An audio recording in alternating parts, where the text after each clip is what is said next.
सर्वांना श्री स्वामी समर्थ। आज मुलांना घेऊन त्यांच्या आवडत्या ठिकाणी म्हणजेच राणीच्या बागेत घेऊन जात होतो। इथे आम्ही आमच्या ट्रेनची वाट बघत होतो। फायनली आमची ट्रेन आली। ट्रेनमध्ये चढलो। आमची छोटीशी पिकनिकच होती आज। फायनली बॅगेतला खाऊ हातात आला, हातातून पोटात। दुपारचा टाइम असल्यामुळे ट्रेन पूर्ण रिकामी होती। त्यांची इथे सुद्धा मस्ती चालू होती। मजा मस्ती करत आम्ही फायनली भायखळा स्टेशनला पोहोचलो। भरपूर दिवसापासून मुलांना इथे घेऊन यायचं होतं। सर्वांना खूप भूक लागली होती म्हणून बागेच्या बाजूला असलेल्या स्टॉलवर नाश्ता केला। बागेच्या आतमध्ये आपण आपला स्नॅक्स घेऊन जाऊ शकत नाही। आंबटगोड खाऊ खाऊन झाल्याच्या नंतर फायनली आम्ही बागेच्या बाहेर पोहोचलो। बागेच्या बाहेरचं दृश्य खूप सुंदर आणि छान होतं। फायनली आम्ही आतमध्ये एंटर झालो। मुलांनी बागेत एंट्रीच धावत पळत केली।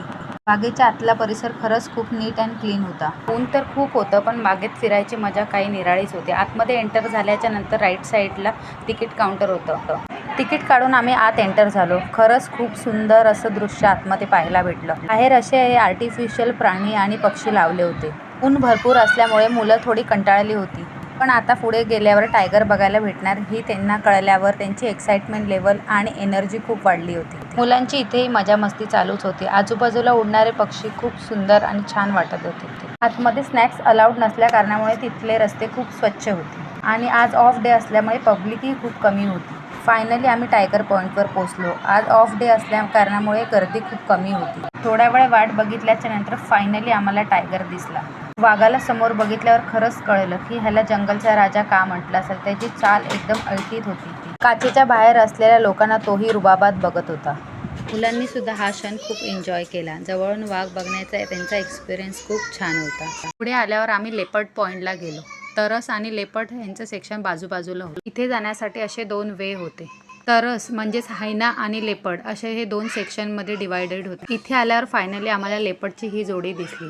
खरंच हे दृश्य बघायला खूप सुंदर वाटत होतं। खरोखर असं वाटत होतं की आपण डिस्कवरी चॅनलवर जसे ॲनिमल्स बघतो तसेच हे ॲनिमल समोरून दिसत होते। लेपर्ड बघण्यासाठीही लोकांची खूप गर्दी झाली होती। इथून पुढे आल्यावर हे बर्ड्स सेक्शन होतं। इथे वेगवेगळ्या प्रकारचे बर्ड्स होते। ह्याच्याच समोरच्या साईडला लहान मुलांसाठी खेळण्यासाठी गार्डन होतं। गार्डनमध्येही मुलांची फार गर्दी होती। इथले सर्व सेक्शन बघण्यासारखे आहेत। लहान मुलांना घेऊन येण्यासाठी हे खरंच खूप सुंदर ठिकाण आहे। ह्या बर्ड सेक्शनमध्ये आतमध्ये एंटर होताच आम्हाला हा पक्ष्याचं दर्शन झालं। आकाराने आपल्या रेग्युलर पोपटापेक्षा मोठा होता। लांबलचक चोच आणि कलरफुल आणि पुढे आपला मिठ्ठू होता। तिथून पुढे आम्ही क्रोकोडाईल पॉईंटला आलो। क्रोकोडाईल इथे पाण्यात निवांत बसल्या होत्या। मुलांनी खरंच खूप एन्जॉय केलं। फायनली आम्ही थकून तिथे असलेल्या गार्डनमध्ये येऊन बसलो। गार्डनमधली फुलं तोडून मुलं माझ्या हातात आणून देत होते। खरंच मुलांनी आजचा दिवस खूप छान एन्जॉय केला। उन्हात फिरून आलेला थकवा गार्डनमध्ये बसून त्यांनी घालवला। 5 ते 5:30च्या दरम्यान बाग बंद होती आणि आम्ही सुद्धा घरी जायला निघालो होतो। खरंच मुलांसोबत आम्हीही खूप एन्जॉय केलं। फायनली आम्ही घरी जायला निघालो। भेटूया अशाच नेक्स्ट व्लॉगमध्ये। बाय।